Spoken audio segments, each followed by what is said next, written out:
So magte-testing tayo ng 6 leads na motor. Ito nga pala yung ating terminal connection at explain natin to mamaya.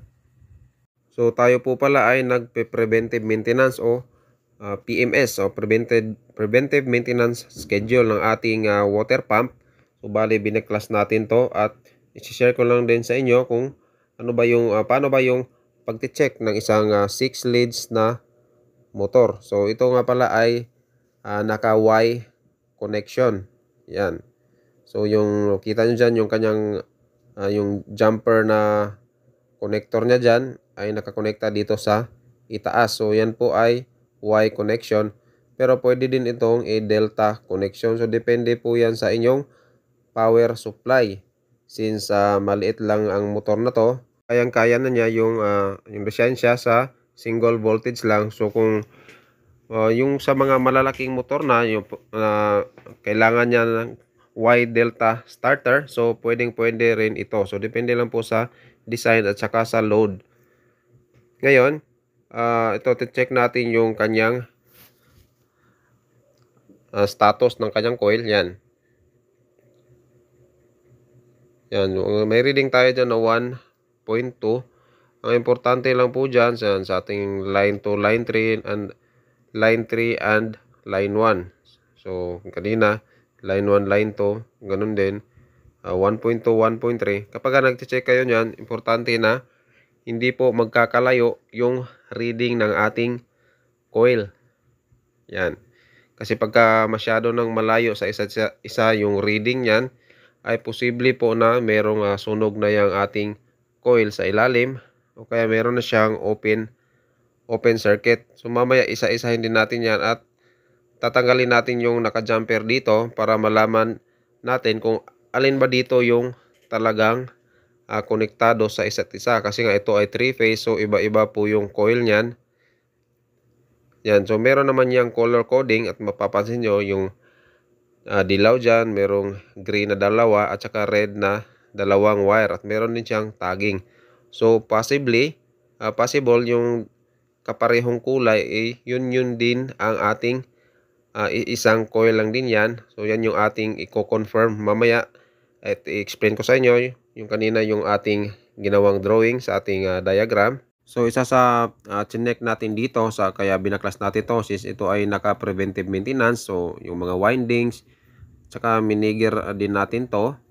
Tapos syempre yung ating coil, yan tinitesting natin kung wala ba siyang grounded. Check natin yan mamaya kung walang grounded o shorted.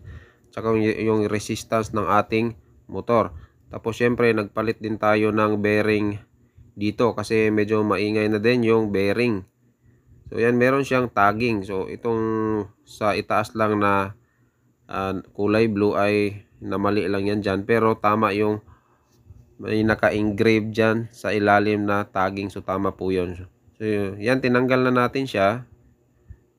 So dito nag-testing tayo ng body grounding. So yan, napapansin nyo merong grounding dyan. Yung screw dyan sa gitna ay connected dyan sa ating kaha ng ating motor. So check lang natin kung meron siyang body ground at nakikita nyo naman na wala siyang reading. Yan, so meaning pasado yung ating motor. Pero yung pinaka-testing talaga, kung gusto nyo ng insulation resistance testing o kung meron kayong insulation resistance tester, yan, yun yung pinaka-the best way na pang-testing ng insulation ng ating motor. So itong ginagawa lang natin is yung ating basic muna na check up. So dito isa-isa tinanggal natin at na-confirm natin na yung dalawang dilaw ay magkasama.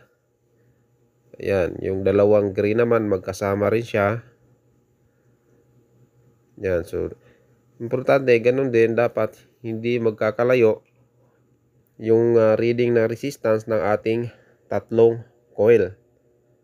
Yan. Para masiguro natin na pantay yung resistance ng tatlo at hindi magkakaproblema yung ating motor kapag matagal na nating o kapag ginagamit na natin sa actual. Yan, so next din natin dito yung ibang phase o yung ibang coil. So Yan, dilaw sa dilaw, tapos yung ibang kulay naman para masiguro natin na hindi shorted yung ating mga windings. Yan, so meron tayo dyang may tagging dyan, U1, U2, yan, V1, V2 at saka W1 and W2. So mamaya explain natin yan, explain natin yung diagram natin mamaya. At ito nga pala, yung kapag yung kanina ay naka-Y siya, pagka ganyan po yung ating connection, yan po ay naka-delta.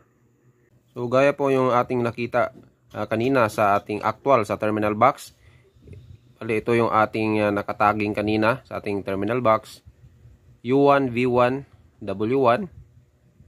At ito naman sa W2, U2, and V2. So bali, ito yung actual na connection yan sa pinaka-coil natin sa loob ng ating 3-phase motor na 6 leads out. So yan, syempre magkasama dyan yung U1 and U2, V1 and V2, W1 tsaka W2. So yan yung mga coils nila. So gaya ng pag-testing natin kanina, ganun din yung ating dito sa ating drawing. So yan, pinakita lang natin yung actual. So dito, ito yung magiging delta connection natin. Bali yung ating pinaka-connector dito ay ganyan. So naka-parallel siya dyan. Yan. Magkasama dyan yung U1 at saka W2, V1 and U2, W1 at saka V2. Samantalang dito naman sa star ay magkakasama itong U2, V2 at saka W2.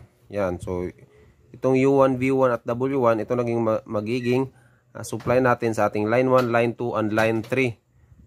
Yan. Tapos ito, yan. So dito yung pinaka-actual natin. Makita natin dito na magkasama yung ating W2 at saka U1 kapag tayo ay nagde-delta connection. Yan po ay connected sa ating line 1. So, ganun din dito, U2 at saka V1 connected sa ating line 2. And sa line 3 naman natin yung V2 at saka W1. Ngayon, kapag nagwa-Y delta na tayo, syempre magkakasama dyan yung ating yan, W2, V2 at saka U2. So yan, ito yung magiging Y contactor nyo. Yan, inad lang natin dito para meron tayong idea once na magwa-Y delta yung ating combination, yung ating controller. At syempre, since naka-Y connection ka, yung magiging line 1 mo dyan is dito ka na sa U1, V1 at saka W1.